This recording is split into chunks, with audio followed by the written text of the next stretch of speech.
Je suis avec Aurélien Broussal-Derval, mon collègue préparateur physique et ami de longue date. On va discuter ensemble. Je vais lui exposer un cas concret d'un des athlètes que j'ai le privilège de préparer. Donc on ne va pas parler dans le vide, on va essayer de parler vraiment sur du concret. J'ai un athlète que j'ai signé il y a très peu de temps qui s'appelle Kevin Vinuesa, qui nous laisse l'autorisation de communiquer sur notre travail. Et je le remercie, c'est pas tout le monde qui fait ça, non. c'est vrai. Donc Kevin, athlète de haut niveau, que je classerai dans la famille des athlètes de haut niveau, il a 30 ans, il est coach sportif professionnel. Il vient de se sélectionner au French Throwdown en CrossFit, ce qui est une des deux plus grosses compètes françaises, sur le sol français, en CrossFit. Je vous donne un peu ces mensurations, pour que vous voyez un petit peu à qui on a affaire. Donc 30 ans, 1m74, 88 kg, évidemment sec puisque crossfitter. En compétition d'haltéro, là ce week-end, donc début mars, 116 à l'arraché, 144 à l'épaulé, donc validé en compète d'haltéro. Ça vous montre un petit peu le niveau. Il a un squat à 210, un développé couché à 155. Voilà un petit peu ce qui vous donne le niveau. Le mec n'a pas de point faible. En tout cas, là, j'ai parlé muscu. Donc, je venais de commencer à travailler avec Kevin. Il se sélectionne pour les French, ce qui n'était pas impossible du tout, mais ce qui n'était pas non plus facile. Donc, concours de circonstances facilitant, les WOD sont tombés pour lui. Il se qualifie. Donc, on a, je déroule mes petites notes, on a 9 semaines et 4 jours, c'est important les 4 jours, entre le moment où on a décidé de préparer la compète, et la date de ces French. Okay, donc là, je voudrais vous parler de la préparation que j'ai utilisée. C'est une préparation que j'ai appelée en double accumulation. Je vais vous expliquer pourquoi. Tu vas me dire ce que tu en penses. Donc 9 semaines et 4 jours. Ce cycle-là, il est divisé en 2 parties. D'accord? Première partie, 5 semaines, avec un premier bloc de 4 semaines d'accumulation. Rappelez-vous, j'appelais ça en double accumulation. Première 4 semaines d'accumulation. Le but, c'est d'accumuler du travail matérialisé concrètement en nombre de séries entre la première et la quatrième pour arriver sur la semaine 4 au maximum tolérable de charge de travail, donc au maximum tolérable de nombre de séries. Exemple, si on prend un exemple complètement arbitraire, semaine 1, il fait 7 séries, au total des séries de la semaine, 7 séries, semaine 2, 8, 9, 10, et 10, c'est le maximum qu'il est capable de tolérer en termes de volume de travail. D'accord? Donc c'est une phase d'accumulation, on ne touche pas l'intensité, exprimé en pourcentage de RM, on touche le volume d'entraînement. Attention, ça c'est valable uniquement sur les mouvements polyarticulaires, squat, développé couché, soulevé terre, etc. Et le HIIT, l'intervalle training de haute intensité. Exemple, 7 blocs de 30-30, là encore je prends des exemples arbitraires, semaine 1, puis 8, puis 9, puis 10. 10 étant le maximum qu'il est capable de tolérer. Donc, premier bloc de 4 semaines d'accumulation. Alors, là, j'ai donné des exemples linéaires. Dans la vraie vie, c'est pas comme ça. Vous avez compris le principe. Donc, il faut vachement sous-coter la première semaine, sinon, tu es mort au bout de 2 semaines. Suite à ces 4 semaines où tu arrives à l'agonie, je le répète, tu as une semaine de deload, de repos relatif, appelez ça comme vous voulez, où pendant une semaine, on prend la valeur la plus haute des séries établies, dans mon exemple 10, on coupe en 2. Pendant une semaine, il fait que 5 séries. Phase de deload. D'accord? Première partie du cycle, de 9 semaines et 4 jours, là on en est à 5 semaines. Ensuite, on reprend la double accumulation, on reprend 4 semaines, même principe, augmentation du volume de travail sur les polyarticulaires, sur le HIIT. Mais le deal, c'est qu'au bout des 4 semaines, tu dois arriver à plus de séries que le bloc précédent. Donc si tu avais fini à 10, tu arrives à 11. Donc double accumulation, mais plus haut à la fin du deuxième bloc qu'au premier. Et ensuite, si vous avez bien suivi, il reste 4 jours avant les compètes. Et là, 4 jours, je deload complètement, 4 jours off. Compète, victoire, argent, gloire, qu'est-ce qui manque? Beauté, éventuellement. Beauté, ouais. Voilà, c'est plié. Bon, alors qu'est-ce que ça t'évoque?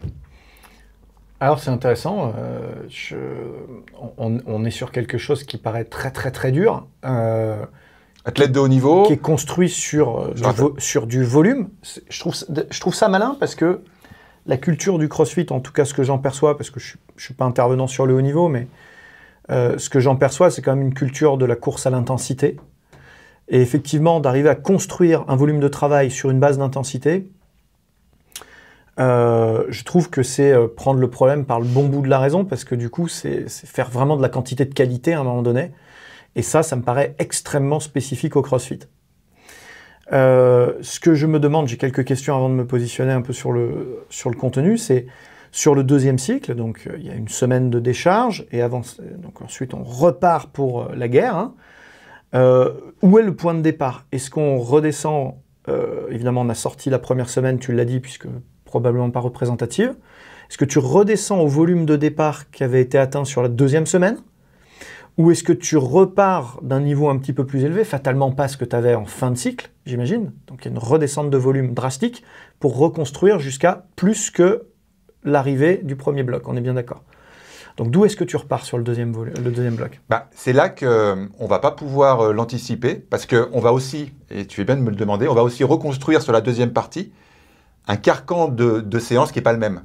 Donc j'ai dit, tu vois, j'ai pris mon exemple de caricatural de 10, puis arrivé à 11, mais en fait, dans les faits, ça va plutôt être subjectif, parce que je ne vais pas dupliquer 9 semaines des mêmes séances, c'est pas possible. Ben non, surtout pas en CrossFit. Donc, déjà que je vais relativement imposer à Kevin sur son premier bloc de garder le même carcan, le même schéma, parce qu'on ne peut pas monter un nombre de séries si on change l'exercice tout le temps. Il faut qu'on garde un schéma.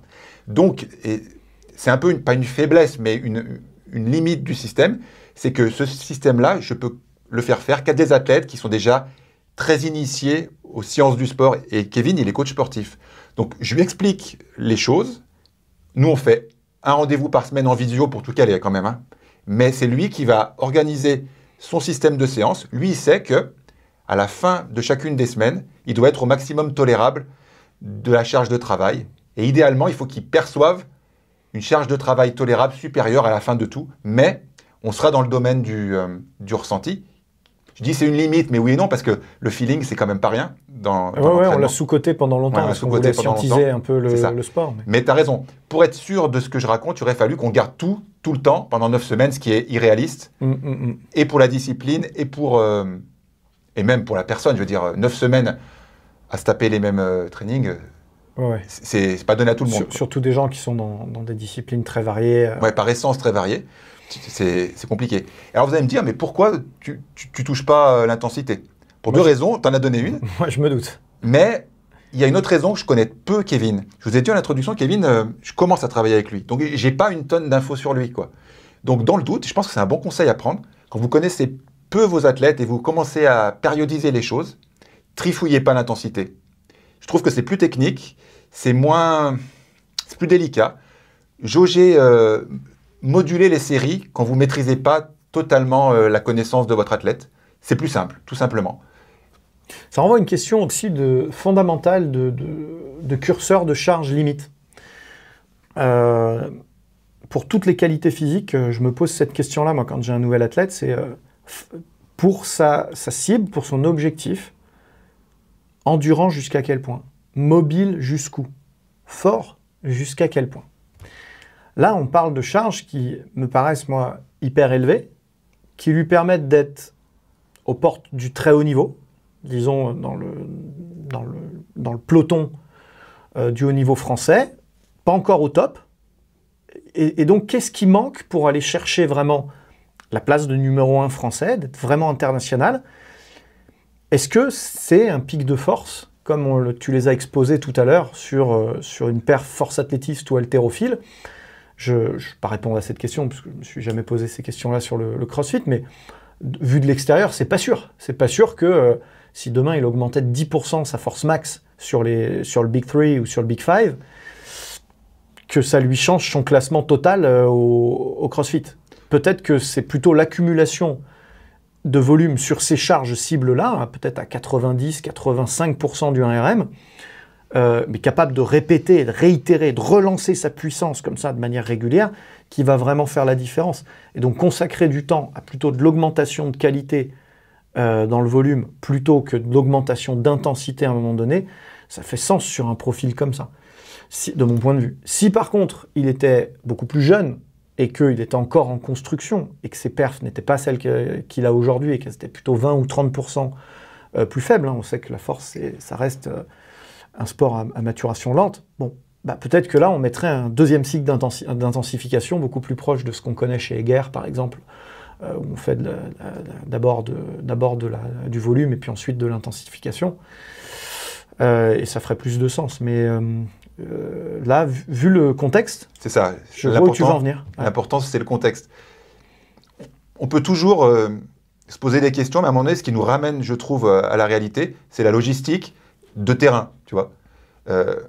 Quand on doit faire des choix, à un moment donné, on est obligé de se caler sur qu'est-ce qu'on a comme information. J'en ai peu. Qu'est-ce que mon expérience m'a enseigné sur la périodisation? Ça, ça et ça. Je choisis d'éliminer ça et ça et faire la troisième option. En fait, tu vois, c'est un peu comme tu dessines une arborescence et puis tu gommes tout ce que la logistique ne te permet pas de répondre et tu fais, pas par essai-erreur, parce que je trouve que ça donne une mauvaise... Ouais, ça veut dire qu'on s'est planté en cours de... Et se planter, c'est même pas la problématique, c'est avec ce que tu as comme information, qu'est-ce que tu prends comme décision? Ben voilà. Et peut-être que dans un an, si je suis toujours avec Kevin et qui se resélectionne au French, j'aurai un discours totalement différent. Mais là, quand tu as peu d'infos, et je trouve que c'est possible, pour ça que je voulais partager ça avec vous, quand tu as peu d'infos, et ça arrive souvent, hein, je veux dire, quand tu commences avec un athlète, par essence, tu as peu d'infos. Quoi. Oui. Donc, qu'est-ce que tu fais?